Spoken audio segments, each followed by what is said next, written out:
Kembali di Corporate Action, pemirsa, kita masih membahas soal kinerja PT MNC Tbk, masih bersama Dirut PT MNC David Fernando Audi.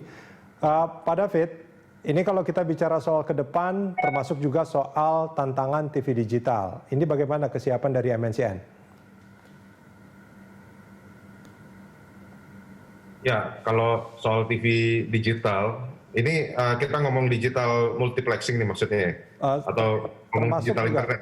termasuk multiplexing, termasuk juga soal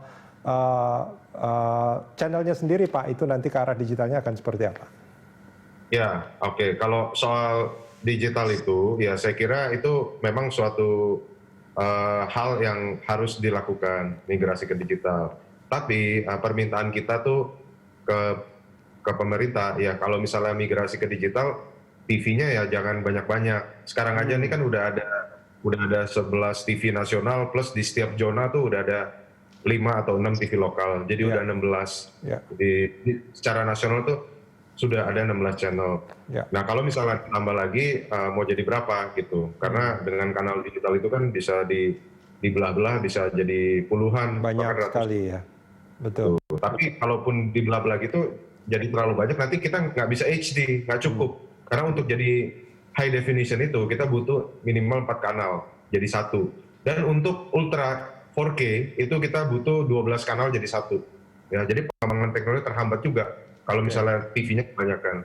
Nah kita lihat contoh di Thailand deh. Di Thailand tuh juga kan dari cuma berapa segelintir TV jadi 60. Ya kan, saat ini udah berapa belas TV yang bangkrut, bahkan mengembalikan izin ke Kementerian Kominfo di Thailand sana. Tapi MNC sendiri sudah sangat siap sebetulnya Pak David. Ya kalau yang di sini pasti pemain incumbent yang paling siap itu udah pasti. Oke. Udah pasti. Baik. Untuk rencana ke depan, apa yang akan dilakukan oleh PT MNC? Ya kalau rencana ke depan udah pasti kita mengembangkan platform RCTI Plus, ya itu adalah platform digital milik kami sendiri. Di mana di dalam RCTI Plus itu ada linear streaming daripada keempat televisi kita, plus masih banyak lagi konten-konten behind the scene dan sebagainya. Di situ juga ada user generated content dan ada berbagai macam feature-feature menarik. Ya kemudian ada juga on demand features. Jadi kita bisa nonton sinetron-sinetron dan program-program yang kita nggak sempat nonton secara linear, yang dulu-dulu juga bisa ditonton. Dan berita baiknya ini juga gratis, semua dibayar dengan iklan. Oke, baik.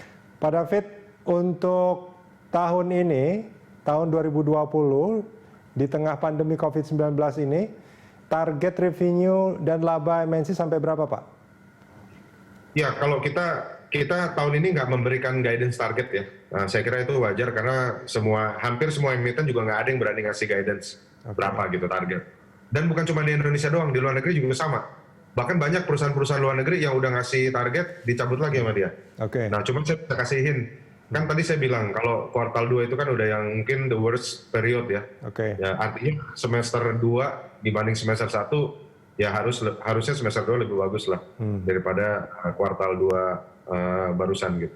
Ya, kalau kita melihat kinerja saham, Pak David, ini bagaimana Anda mencoba untuk meyakinkan kembali pelaku pasar bahwa saham MNCN ini memang juga masih cukup atraktif untuk dikoleksi?